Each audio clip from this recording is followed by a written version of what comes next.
당신의 집에는 냉장고가 몇 개입니까? 기본 냉장고에 김치 냉장고를 더해서 2개씩 보유한 가정이 적지 않은 것 같은데요. 한 대의 냉장고에 담기에는 먹을거리가 많기 때문이겠죠. 냉장고의 크기만 커진 게 아니라 기능도 분화돼서 가정에서도 술 냉장고, 음료수 냉장고를 별도로 두는 일이 많아졌습니다. 한편으로는 화장품 냉장고까지 생겨났죠. 식당도 아닌 가정의 냉장고가 많아진 이유는 대형마트와 무관하지 않습니다.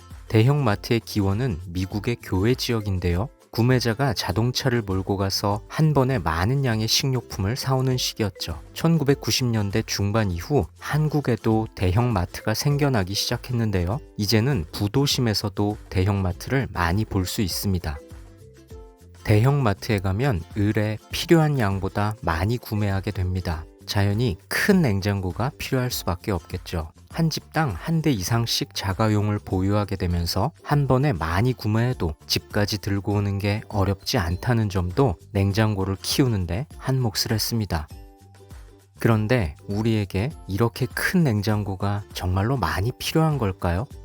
냉장고가 커질수록 집안의 가용 면적은 줄어드는데요. 그걸 감수하면서까지 먹을거리를 보관한다는 게 이치에 맞는 것 같지는 않습니다. 게다가 마트 덕분에 익숙해진 초과 구매 습관은 못 먹고 버리는 경우를 자주 유발합니다. 한때 냉장고를 부탁해라는 TV 프로가 인기를 끌었습니다. 유명인의 냉장고에 들어있는 음식물을 저명한 요리사들이 재료로 삼아서 근사한 요리를 만들어내는 것이죠. 이 프로가 인기 있었던 이유는 남의 냉장고 속을 들여다보는 재미였습니다. 그런데 중요한 건 많은 경우 냉장고 안에 미처 먹지 못한 채 보관되어 있는 음식물들이 적지 않았다는 것이죠. 당신의 냉장고는 어떤가요? 마트에서 사온 냉동식품이나 재료들이 먹지 않은 채 고이 저장되어 있지는 않나요? 인간이 사냥이나 채집을 해서 먹을 것을 확보했던 시기에는 남는 음식물이란 없었을 겁니다. 저장을 할 수 없으니 나눠 먹든 과식을 하든 먹어 치웠겠죠. 그런데 농경 생활을 시작하게 되면서 정착을 하게 되고 곡식을 저장하게 되었습니다. 잉여 생산물, 다시 말해 먹고 남은 곡식들이 축적되면서 소위 사유재산이라는 게 생겨났습니다. 그 양의 차이는 곧장 빈부의 격차를 만들어냈죠. 마찬가지로 오늘날 크기가 크고 다양한 종류의 냉장고를 들여놓은 집이 그렇지 않은 집보다 부자일 가능성이 높다는 건 부인할 수 없을 겁니다.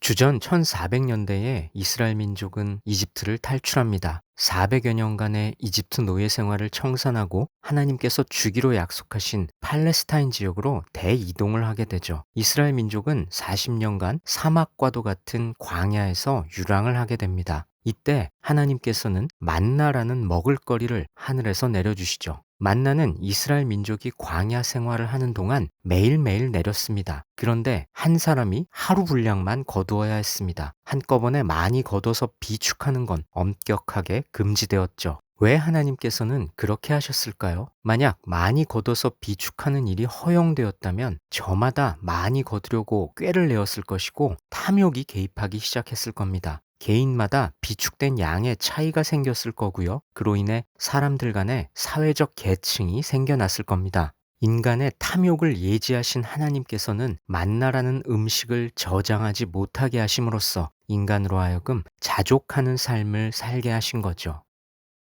여기서 약간 곁길로 빠져볼까요? 조선시대 얼음이 등장하는 영화들이 있습니다. 관상에서는 주인공에게 관상을 보러 온 사람들이 복채를 돈 대신 얼음으로 냅니다.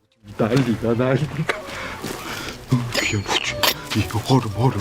아유 차. 바람과 함께 사라지다는 서빙고를 훔치는 이야기인데요. 서빙고는 얼음의 채취와 보존, 출납을 맡아보던 관아입니다. 야, 서빙고를 어떻게 턴다는 거야? 그것도 통째로. 서빙고 얼음만 해도 어마어마할 텐데. 서빙고에서 용산 방향으로 발리만 더 파면 수맥이 하나 있죠.